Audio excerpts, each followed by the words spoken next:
Hey guys, welcome back. Welcome back. I have a special treat today. Enjoy these pictures. It took me a long time to find them. I was doing some research on Black Wall Street with all this Kanye and West talk, and there's so much debate on Facebook. And I think it's really good debate. I think it's interesting debate. And it brought me back to Black Wall Street, which is seldom known. And Black Wall Street was the very successful place for Black people back in, what was it, 1921?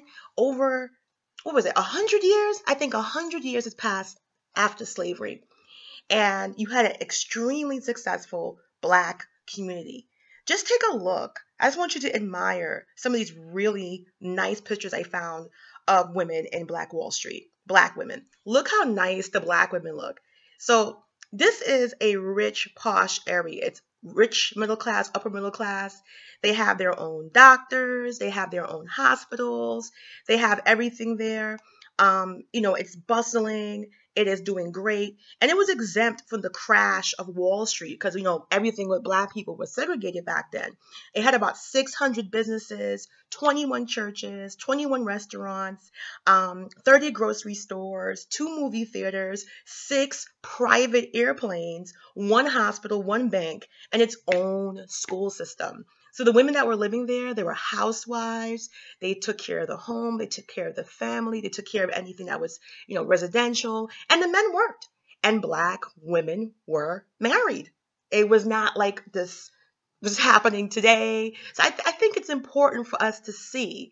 And why? Because you see what it takes to have a successful, flourishing community. And I want to show you how far we are today from that. Remember, this is only 100 years after slavery. Only 100 years. And this is what happens when they were allowed to flourish, when they were allowed to have their own communities. Remember, 600 businesses, 21 churches, 21 restaurants, 30 grocery stores, 2 movie theaters, 6 private airplanes, 1 hospital, 1 bank, and their own school system. And not only that, just look at these pictures. These women look great. I found these pictures and I got excited. I'm always excited to see pictures of Black women. And it was just great to see. It was a bittersweet thing because I had never really dwelled into it. I heard very few things about Black Wall Street. I didn't really learn it in school because it wasn't uncovered until recently. Even now, nobody knows how many people actually died. What they know is that over 10,000 Black people that were rich and upper middle class in this outstanding neighborhood lost everything, lost their homes. So it was said to be done because of jealousy. They made up some type of, some white girl, I think somebody got attacked or something, and it was a myth. It was an excuse. And the most terrible part is that Black men did fight back. They had guns, they had weapons, they were fully loaded, and they weren't winning. They weren't winning. The Black men were actually defeating the white people that came in and tried to destroy them. So what did they do? They bombed them with planes. They figured out I can't beat them in a fair gunfight. And it's the first American city to be bombed by its own, place. Like that never happened ever again.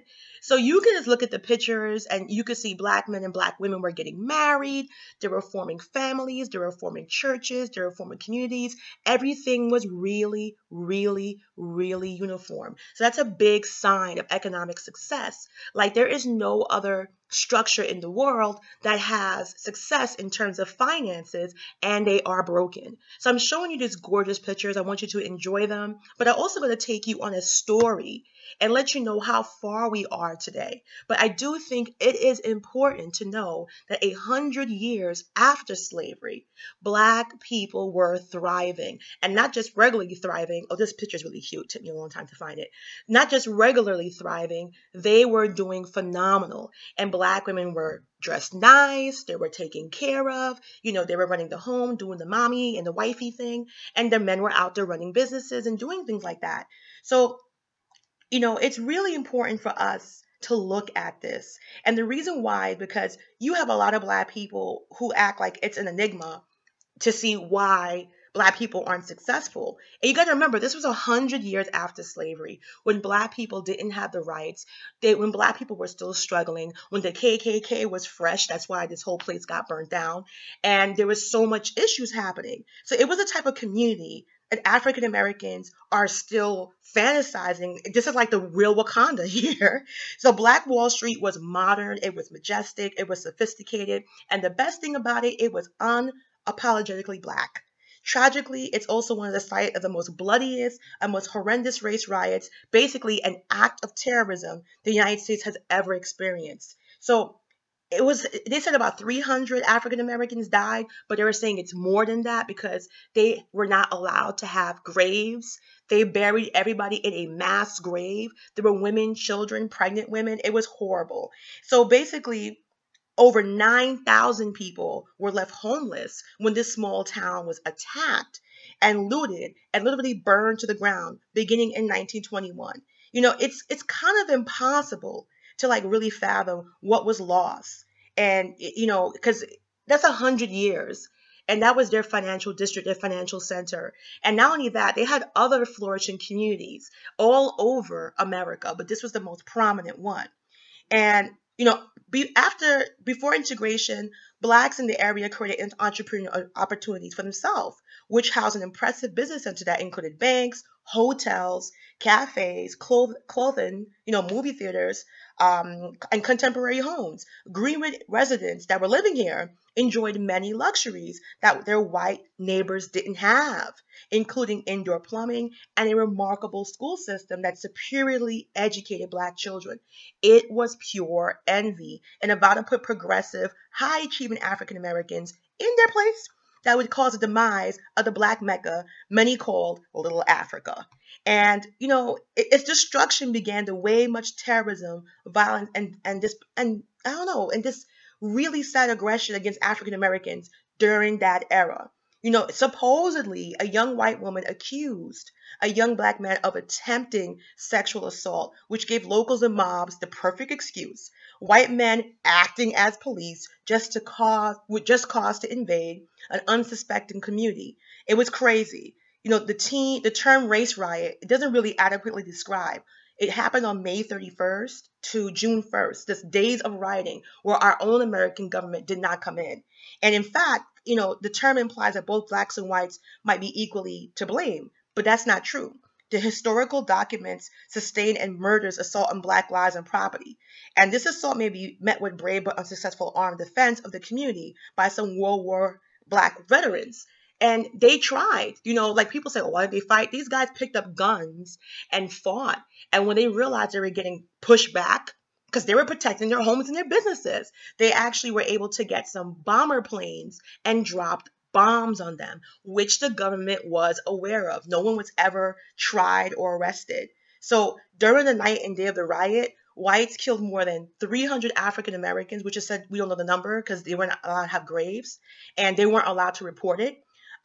They looted and burned to the ground like 40 square blocks of 1,264 African American homes, including hospitals. People were in the hospital and they were burning them, schools and churches, and destroyed 150 businesses. So white deputies and members of the National Guard arrested and detained 6,000 black Tulsans who were released only upon being vouched for by a white employer or any other white citizen. 9,000 African Americans were left homeless and lived in tents in the winter. So this is a horrible travesty. But I think it's important for us to see, what made this successful. What made them so envious? You gotta remember the Great Depression and the economy was declining for whites around that time. So imagine, you're poor and you don't have indoor plumbing and you're looking to see, that blacks were living well. And they also have something called the OC massacre on election day in 1920. Over 50 to 60 African Americans were killed on that day. So you're looking at pictures right now of Black Wall Street. And you could kind of tell that that was a bomb. Like fire, doesn't burn to the ground like that. It looks bombed. It looks like similar to the pictures you would see of Hiroshima. So in 1921, a group of whites burnt the black community of Tulsa to the ground. It was the wealthiest black community, and there was Black Wall Street. Fire bombs were dropped from airplanes, and hundreds were killed. And this was not acknowledged for years. So the reason why I'm telling you this is because if black people in that climate were able to be successful, were able to get married, were able to take care of their wives and make sure the wives were staying home, wearing mink coats, getting her hair done. There is no excuse today. I have to say it. And it's almost a spit in the face of these people. One white boy checking out her booty. So y'all see that picture? What is he doing? Like a booty. But anyway, if they were able to build such economic dominance in such a segregation period, what is the excuse today? Because I'm looking at this and it breaks my heart because these people did this only 100 years after slavery, only 100 years. You had Black communities that were flourishing. And I think, what is the disconnect? I'm really upset that people gave their lives. And why aren't we inspired to continue this? Because we're not continuing it. We are so far from it. It's a travesty. We are so far. But what is it? Is it that we don't know our history? Is it that we don't know what made us successful? Is it that we don't understand? So I truly think the culture we have today, it's toxic. If we want to go back to Black Wall Street, if we want to go back to Black excellence, I'm talking about whole communities, abundantly rich, not this 2 or 3% of athletes and rappers, we have to get rid of the hip hop culture. And the reason why I'm saying this, you got someone like Snoop Dogg who has degraded Black women and gets mainstream white acceptance. You got someone like Snoop Dogg who actually used to walk women on leashes, sitting down with Martha Stewart. What is that saying about the respect of Black women? What does that say? And he's accepted. They don't care he calls Black women bitches and hoes. It's okay. So I'm not against Black women taking care or empowering their sexuality. I like to see Nicki Minaj or a Beyonce or a Cardi B. Even if you disagree with them, they are in charge. It is their body. They're doing what they want. That's okay. But when you have the hip hop male dominated community that has created this culture, they have created this culture. And the culture has affected how we date, how we marry, how we have sex, how we raise kids, how we don't raise our kids. We got this side piece culture that has been pushed from the urban music. And it's not just entertainment. I could say if it was music and we dance and we go home and we chill. But if you want to be flourished like the Jewish community, you need a mother, a father, you need a provider, and you need somebody that's going to be protecting. We're never going to get back to the excellence of Black Wall Street if we replace the culture that made it successful with hip hop culture. I don't have a problem with the music. Dance, enjoy, like what you like. This is not what this is about. But the culture today is derived from a toxic music. We don't know how to separate. And you got people that died, guys. This is a 1921 Black Wall Street Memorial. This is real. And we have switched those values out for a shoddy hip hop culture where the religion is watered down, where you got the 4 chicken wings and pork fried rice, where you got no strong, proud, dominant male leaders in Black community. You don't have.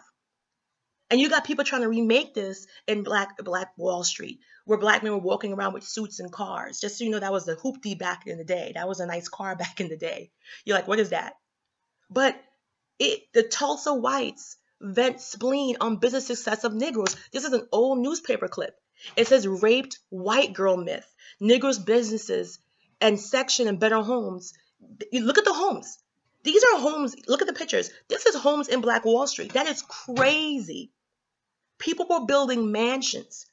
The churches were like big brick house cathedrals. We're not talking. Look at the churches. Look how nice everything was. And these are old pictures from 1921. And you can see the women, how fashionable they were dressed. You can see the women, how well taken care they were. And this is people rioting. Like days of rioting and nothing happened. But did they die in vain? If the people from Black Wall Street who gave their life was able to walk through the hood, how do you think they would feel if these lovely ladies were to walk through Brooklyn or walk through Oakland or walk through Southside Chicago or walk through a hood in Florida or walk through a hood anywhere in America?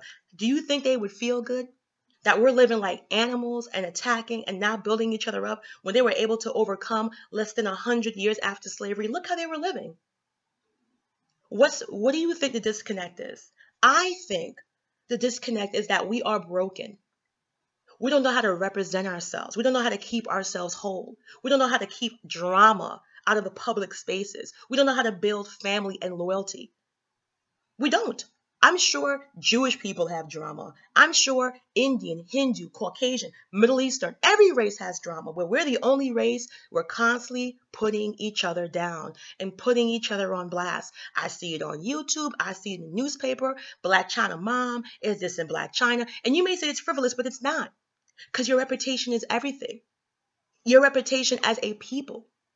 And we may think, oh, I'm not a black man or I'm not a black woman. You got black men dissing black women. You got all of this hot mess out in the public. And I know other people got their hot messes. I know Chinese, Japanese, they got a lot of stuff going on in their communities. Indians, Hindus, a lot of drama going on. But you'll never come onto a channel or a TV or a newspaper. You got Harry Weinstein, who raped 90 women. You don't see the Jewish community coming out to say shit about him. You don't see anything. You don't see them trying to say, oh my God, Harry Weinstein, 90 women. That's more than anybody else in modern history if he gets convicted. So we got to go back. And I don't think we're serious. I don't think so. Because if these people were able to be prosperous in such a toxic, violent environment, literally everything they had was taken from them, what are we doing now? What is our excuse? How are we holding ourselves accountable? And I know a lot of you listening to this will say black men, black men, black men. Great. But I see black women treating other black women bad. I see black women dragging other black women. I see black women bringing shit into public spaces. And I keep saying people are watching. People are looking. They have conversations about us. You know how I know? Because I listen. They say things about us when we diss each other, or when it doesn't even matter. We do it the most in any other race. We make excuses. We don't want to take accountability. We got black people talking about slavery was a choice. You'll never hear a Jewish person say the Holocaust was a choice. 6 million Jews sounds like a choice. You will never hear any other ethnicity blame their own race for anything that happened to them in that effect. And even if it's true, this is the crazy part. Even if it's true, they ain't gonna say it in public. All the shootings, all the mass shootings in this country have been by young white boys with guns, or young white men or older white men with guns. All the mass shootings. You are more likely to die in a mass shooting in America than a terrorist attack, just so you know. But yet there's more concerns about Muslims than there is about letting white men who may have mental issues or any type of issues get guns, because they don't say anything out loud. And they do protect them. As soon as a gun is pulled, mental health. Newsflash, anybody who kills or does any type of violence or aggression has a mental health problem. All killers have a mental health problem. All violators and people that do verbal assault. But black people, we're immune to that. We are. We treat each other so rough, so raw, that we think it's funny. You have no idea what the mental state of people are. And as I'm trying to tell you, commercialization, marketing is everything. Imagery is everything. And when you see images of black women in rap videos with Nelly sliding a credit card down her butt cheek, it is a shame and a travesty to the people that died. And the buildings you're looking at was burnt out. It is a shame. It's a spit on their grave. It's a spit on the grave of this young boy carrying his sister. And you guys think it's funny. We're not going to last like this. Our zones are getting smaller and smaller every single year. Gentrification is real, and y'all think it's funny. Y'all listening to people who good, who don't have to worry. And I'm trying to tell y'all, hey, do this and do that. It's gonna happen. Eventually, there's gonna be no hoods. What you gonna do? Float in orbit? What you gonna do? Drink tea and shade people to death? Obviously, I know what I'm talking about. Obviously, I show you facts. I show you receipts. I'm reading from freaking websites. I'm showing you links. I'm not making stuff up. Most of my videos, I'm reading off of a screen. It's not my words. Look at the homes that were lost in Black Wall Street. Look at the side of these homes. And what do we have today? What do we have? Tip drill, rap videos, booty cheeks. And I'm not saying that I want a conservative Christian Jesus walking around robes and you can't have fun. But predominantly, that is the image of black women on TV. It is predominant. It's not like it has a balance. It's not like you got the sexy girls with the booty cheeks and then you got nice things. It's like 90% of it is all extreme sexual women, sexualization of black women more than any other woman. I ain't never seen a white man walk around with a collar and carry two black women in public. This is on MTV. We're constantly shown this way. And even if white women were shown this way, they have a social status. They can get pissed on and sell perfume. They can make a sex video and still be a hotel heiress like Paris Hilton. We have to realize that we are a specific challenge. We've always been challenged with black women. We've always had that issue. Our image is sensitive. Every drop counts. I love the internet. I love social media. I'm always on websites. And I'll go to specific websites that aren't minority based. I go to specific websites where I'm the minority. I don't see the baby mama drama. I don't see the baby mama culture. I don't see this culture where it's okay to have women on leashes and walking them around like a dog. And Snoop Dogg is accepted into mainstream after he did this. Supposedly in this image here, he was running a brothel and bragging about it. Pimping ain't easy. You got Nelly sitting here with some girl's coochie lying on his head. And you might say, Kanye, that's extreme, but it's not. These are the predominant images that come out of hip hop. That's how I got these images. Hip hop girls. I didn't put anything specific. I didn't put Nelly's name. And if the predominant image is this is what people are going to think about us. We talk about visualization. We talk about manifestation. It works in business as well. That's why we have commercials. Why do you think people spend billions of dollars on commercials? People who say visualization is bullshit, fuck that. Why do you think people spend millions of dollars during the Super Bowl for a few seconds? That stuff gets imprinted in your head. Anyone who tells you that doesn't know what they're talking about. Because there's no reason why advertisers would spend billions of dollars and find out what color affects food, what color affects energy, what color affects mood. We have a culture. You're a side piece culture. Side piece culture where black women are sharing black men. And they're promoting it like it's cute.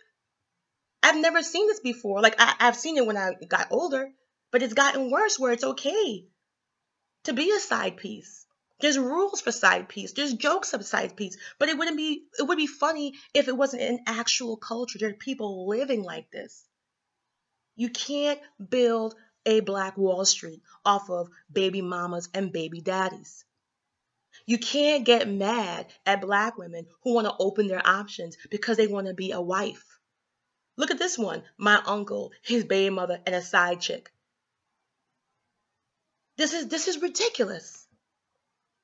They promote this side piece culture that comes from the music. Because it's not just music. Music, you dance, you sit your ass down, and you go home. But this is important, and I really feel like because of social media, because of Facebook, because of Twitter, we all have a heightened sense of accountability. And I am dedicated to that. I have done that with Hesper Economics. I have helped people open businesses. I've helped people do resumes. I help people get into school. I help people start shops. That's what I do. The proof is in my actions. The dedication's in my voice. And I'm serious about this. The side piece culture, it's bad. And we're getting to a point where if we don't listen, it's an old Jamaican proverb, all those who can hear must can feel.